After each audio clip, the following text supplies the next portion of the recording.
আমরা এখন বইমেলায় এসেছি, তো আমরা এখন কথা বলবো জনপ্রিয় লেখক আনিসুল হকের সঙ্গে। আমার বই গোটা তিনেক উপন্যাস, একটা গল্প, দুটো কলাম আর শিশুদের বই।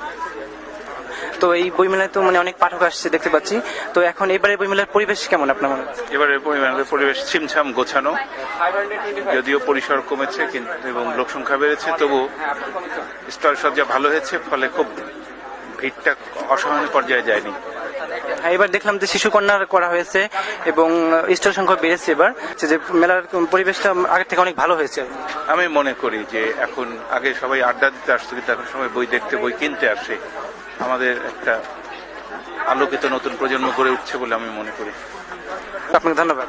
আমরা আজ বইমেলায় সারাদিন ঘুরলাম, অনেক পাঠকের সঙ্গে কথা হলো, লেখকের সঙ্গে কথা হলো এবং প্রকাশকরা জানিয়েছেন যে এবারের বইমেলায় তাদের ভালোই পাঠকের উপস্থিতি রয়েছে। তো এই বইমেলার পরিবেশ দেখে সবাই অনেক আশাবাদী যে আগামীতে বইমেলা অনেক ভালো হবে এবং আশা করা যায় এই বইমেলার মাধ্যমে পাঠ্যাভ্যাস বৃদ্ধি পাবে এবং নতুন প্রজন্ম আগামীর দিকে তারা পৌঁছাবে আর কি।